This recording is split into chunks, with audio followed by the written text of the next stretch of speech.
Bonjour, aujourd'hui on est en économie. Donc on est en classe de terminale STMJ. Nous allons voir le chapitre 4 qui s'intitule Les politiques sociales. En termes de programme, il s'agit du thème 6. Comment l'État peut-il intervenir dans l'économie? Il s'agit du point 6.4, les politiques sociales, et en termes de notions, nous allons voir les inégalités socio-économiques, la redistribution horizontale et la redistribution verticale, la protection sociale, la logique d'assurance, la logique d'assistance et les impôts et cotisations sociales. Pour voir donc ces différentes notions, nous allons suivre un plan en 4 parties. Donc, petit 1, désigner les objectifs des politiques sociales, puis décrire la protection sociale, énumérer les différents modes de financement de la politique sociale et enfin discuter l'efficacité de la redistribution. Donc nous allons commencer par désigner les objectifs de la politique sociale. Nous allons voir d'abord le cadre, c'est-à-dire c'est quoi la politique de redistribution, puis l'objectif de justice sociale et la réduction des inégalités, et enfin la lutte contre la pauvreté. Bien, tout d'abord la redistribution. La redistribution, il s'agit de modifier la répartition primaire des revenus primaires, c'est-à-dire issus du travail et de la propriété, via le prélèvement obligatoire d'impôts et de cotisations sociales pour verser des prestations sociales, c'est-à-dire des revenus de transfert, à ceux qui en ont besoin. L'objectif de cette distribution est double. Donc il s'agit de redistribution verticale et de redistribution horizontale. La redistribution verticale, il s'agit de réduire les inégalités de revenus et de promouvoir la justice sociale. Il s'agit donc de faire des transferts monétaires des revenus les plus élevés vers les personnes dont les revenus sont les plus faibles. La redistribution horizontale, quant à elle, permet la couverture des risques sociaux, c'est-à-dire de faire face tout au long de sa vie aux conséquences de la survenue d'un risque ou d'un besoin social. Vous allez me dire, mais alors, l'objectif de la justice sociale est la réduction des inégalités. La justice sociale, c'est une conception qui met en avant la recherche d'une plus grande équité entre les individus et la répartition des richesses. Le revenu primaire des ménages, qui est issu du travail ou de leur patrimoine, fait en effet apparaître d'importantes inégalités. Alors, pour mesurer ces inégalités, on calcule des indicateurs. Tout d'abord, les déciles, puis le revenu médian et enfin le rapport interdécile. Les déciles, ce sont les valeurs qui partagent la population en 10 parties égales. Le premier décile s'intitule D1 est le niveau de vie en dessous duquel se situent 10% des individus. Donc en 2016, 10% des individus avaient un niveau de vie de 7 290 €. Le 9e décile, c'est le D9, est le niveau de vie au-dessous duquel se situent 90% des individus. Ça veut dire qu'en 2016, 90% des individus percevaient moins de 45 380 €. Maintenant, le revenu médian. Le revenu médian ou niveau de vie médian, c'est celui qui partage les individus en 2 groupes d'effectifs égaux. Ça veut dire que 50% perçoivent un revenu supérieur au revenu médian et que 50% des personnes perçoivent un revenu inférieur au revenu médian.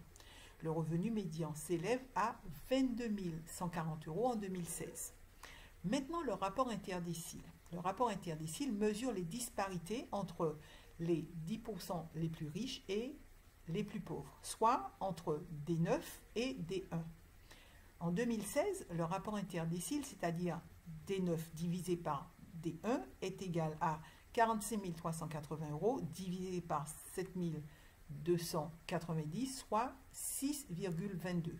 Cela signifie que le niveau de vie des 10 personnes les plus aisées représente 6,22 fois le revenu des plus pauvres. Ça veut dire que pour avoir le revenu des plus riches, on prend celui des plus pauvres et on le multiplie par 6,22. Maintenant, l'objectif de lutte contre la pauvreté. Alors, on mesure la pauvreté par le seuil de pauvreté, c'est-à-dire le niveau de revenu au-dessous duquel un ménage est considéré comme pauvre. Il existe deux mesures du seuil de pauvreté, celui de l'INSEE qui fixe à 50% du revenu médian et celui d'Eurostat qui fixe à 60% du revenu médian. Ce seuil est le plus fréquemment utilisé, le plus fréquemment publié parce qu'il sert aux comparaisons internationales. Donc depuis 2004, le nombre de personnes pauvres progresse de nouveau en France. Donc il y a eu une diminution depuis les années 1970, mais depuis 2004 et entre 2004 et 2017, le seuil de pauvreté, le taux de pauvreté au seuil de 60% du niveau de vie médian est passé de 12,6 à 14%, soit une augmentation de plus de 1 million de personnes. D'accord ? Selon le Conseil national des politiques de lutte contre la pauvreté et l'exclusion sociale, c'est-à-dire le CNLE, la crise sanitaire a fait basculer certains Français sous le seuil de pauvreté. Et aujourd'hui, c'est-à-dire en 2021, le CNLE considère que 18,46% de la population française, soit 12 millions d'individus, vivent en dessous de ce niveau en 2021. Maintenant, décrire la protection sociale. Alors, la protection sociale désigne l'ensemble des institutions et des mécanismes destinés à protéger les individus contre les risques sociaux qui entraînent une baisse de revenus. Les risques sociaux qui entraînent une baisse de revenus sont le chômage, la vieillesse, la maladie, la maternité, l'invalidité et l'augmentation des besoins. Par exemple, une famille qui n'a pas d'enfants devient une famille avec enfants à charge, donc il y a une augmentation des besoins. Pareil, la dépendance crée une augmentation des besoins. Donc cette politique sociale est principalement mise en œuvre par la sécurité sociale, qui permet de s'assurer contre les risques sociaux par le versement de cotisations. Et le versement de ces cotisations ouvre ainsi un droit à percevoir une prestation dont le montant est en rapport avec le revenu en cas d'interruption d'emploi. Maintenant, les logiques qui régissent la protection sociale. Donc, deux logiques sont à l'œuvre. D'abord, la logique d'assurance et la logique d'assistance. La logique d'assurance concerne les différents risques sociaux, c'est-à-dire que les salariés versent des cotisations et si le risque se produit, ils perçoivent un revenu de remplacement. C'est par exemple les allocations chômage, les pensions de retraite, les indemnités journalières en cas de maladie. Maintenant, la logique d'assistance, elle instaure une solidarité entre les individus, c'est-à-dire que les individus vont percevoir, les individus les plus démunis vont percevoir des minima sociaux sans pour autant qu'il y ait de versement de cotisations préalables.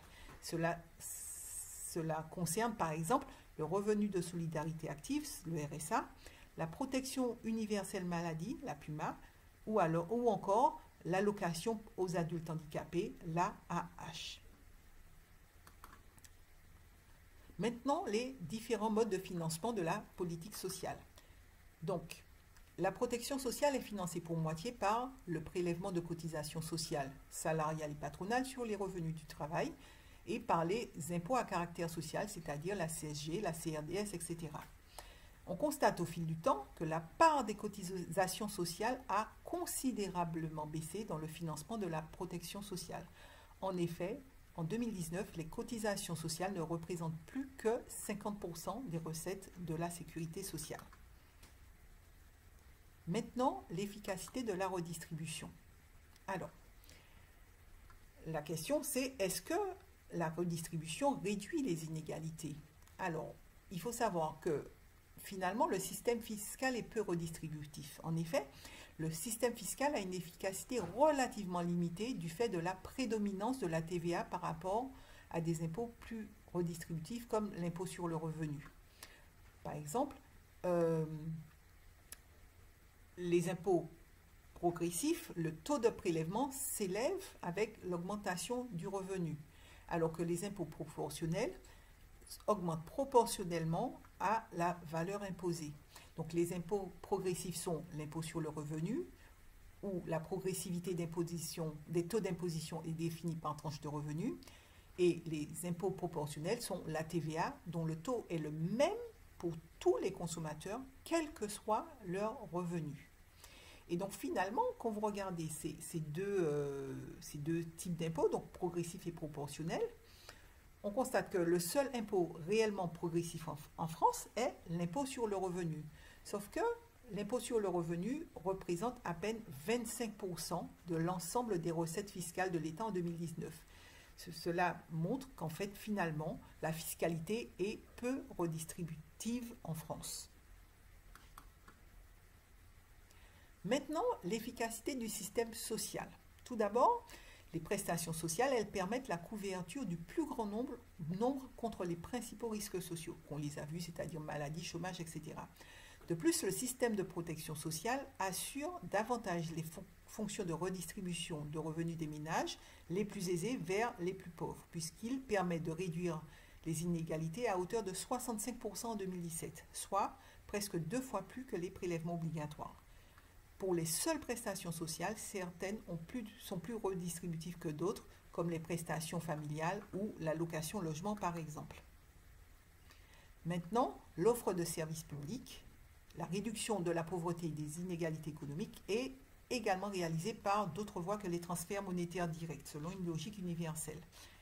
Ainsi, le service public de santé à la protection universelle maladie, le PUMA, sont d'importants facteurs de redistribution, même si de fortes inégalités de santé et d'accès aux soins persistent du fait de la possibilité ou non de souscrire à une mutuelle complémentaire.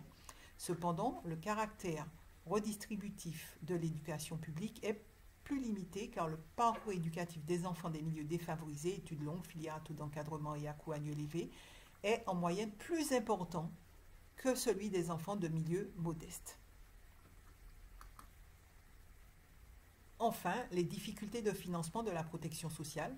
Les comptes de la sécurité sociale présentent un déficit chronique depuis 1990. On appelle ça le trouble de la sécurité sociale qui désigne l'excédent des dépenses sur les recettes. C'est l'équivalent de 5,4 milliards d'euros en 2019. Et l'essentiel du déficit est aujourd'hui concentré sur les branches maladie et vieillesse. Cependant, entre 2008 et 2018, le déficit n'a cessé de diminuer. Il est passé de 28 milliards à 1,2 milliard en 2018. Et il se creuse à nouveau depuis. Ces déficits s'expliquent à la fois par une insuffisance des recettes due à la faiblesse de la croissance et par une hausse des dépenses de protection sociale qui progresse depuis 50 ans à un rythme supérieur à celui du PIB en raison du vieillissement de la population. Cela conduit à l'augmentation des besoins et des coûts en matière d'assurance maladie, de retraite et de dépendance, ainsi qu'à l'amélioration des techniques médicales devenues plus onéreuses. Donc il y a un véritable débat aujourd'hui sur l'avenir du financement de la protection sociale devant la montée des besoins et des coûts. Donc j'en ai terminé, juste une petite vue pour la synthèse de ce chapitre.